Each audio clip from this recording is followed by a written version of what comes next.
Wow. This is pretty humbling. And when I look out at all the fresh graduates, it's just amazing. It's one of the favorite times of the year. And when I was on the board, it was I looked forward to it. What you get to see first of all is young and mature students. You get to see diversity in cultures, and it's just so neat to see everybody celebrating together. Honored guests, Board Chair Morris Fowling, President Joel Ward, and fellow graduates. Today we embark down another path on our journey of life, and while we're all here together, the interesting part of this journey is that no two of us will follow the same path. I'm sure many of you are thinking, what do I have in common with this gray-haired lady up here?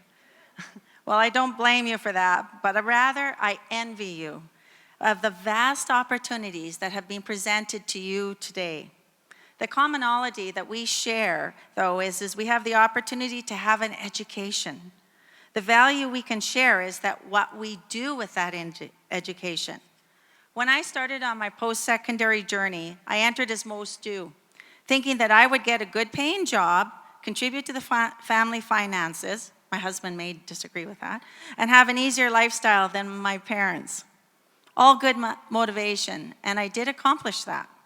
But what I didn't see when I sat at my first convocation, holding a parchment declaring me a Bachelor of Education recipient, was that my education had really just begun. Today I'm receiving a new parchment, which symbolizes so much more. A parchment that really defines who I have become because of a journey that I, along with the strong encouragement of my parents, started over 40 years ago. In the coming years, when I look at these parchments together on my wall, it will be a reminder of a bold, terrifying move my great-grandmother took when she moved herself and her children off the reserve to give them a better chance in life. Can you imagine a full-blooded Indigenous Cree woman having the insight over 100 years ago to do this? The vision she must have had. She raised 18 children through back-breaking work, and every one of them went to school. Most maybe to grade 6, but even then, the foundation and the belief that education was a valued asset for survival had been seeded with my family. True to the role model she had in her grandmother, my mother's philosophy was, you cannot expect someone to look after you. You are responsible for your future, and through your choices, you will create self-happiness. When I completed my post-secondary education 42 years ago, little did I know I was now ripe for an even bigger education, one of community building. Although my post-secondary education led to only a short teaching career, it led me to one of extreme satisfaction. Today, I feel I have honored my great-grandmother's ultimate self-sacrifice by serving our community to soar higher than we ever imagined. It is through my education that I learned key elements needed to lead. It was through my life experiences that I learned how to turn a vision into reality. Every experience you have shapes you, and I don't just mean the positive ones, let me tell you. Failure sometimes has the greater impact. But I learned that there are 3 crucial elements to have people listen to your ideas and follow your lead. First and foremost is respect, a word that is thrown around a lot with little context. I see respect as a 3-legged stool, 1 leg for individuals, 1 for our community, and lastly, 1 for myself. We need to acknowledge that every one of us has had a role to fulfill in life. My father always told me, get to really know your janitors of the workplace. For when you listen to their stories, you have started yourself on a path of empathy for their situations. The second leg of the stool is community. We all need help, and it's our community of family, friends, and other networks that will help us through good times and bad. But we need to respect their spaces also. Whether it's their feelings or their ownership of a physical structure, we need to respect their perspectives. Finally, we need to respect ourselves.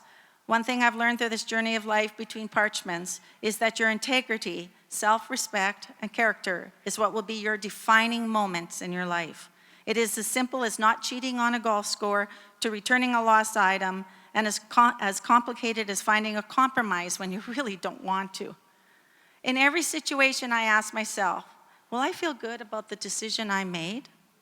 I have also learned that I will not always make the right choice, but I will learn from the experience and make better choices in the future.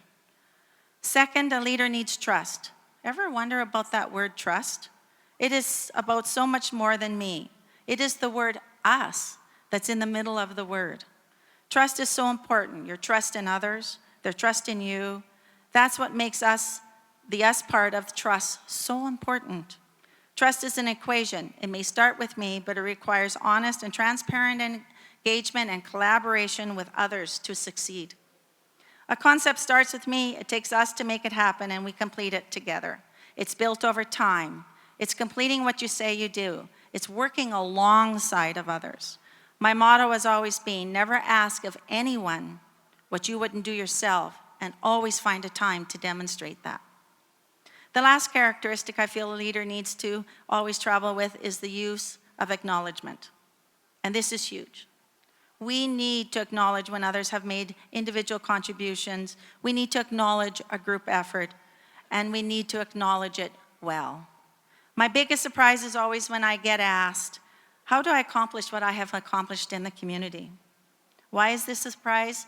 Because I want everybody to know it's not just me that gets these things done. Nothing gets accomplished individually, but a team can accomplish great things. Speaking of acknowledgements, I am so lucky to have had so many people that have shaped my life, and I owe thanks to, none the least, Red Deer College. So today I dedicate this honor to every person who has been in my life, for you have impacted me somehow, and I am incredibly grateful.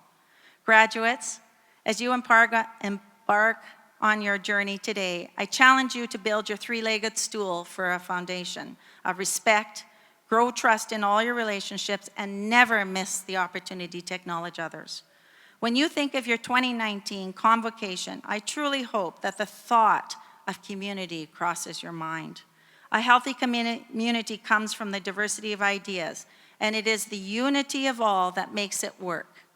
Go forth, fellow graduates of 2019, and make your mark in your community. Nanas kumatin hai hai.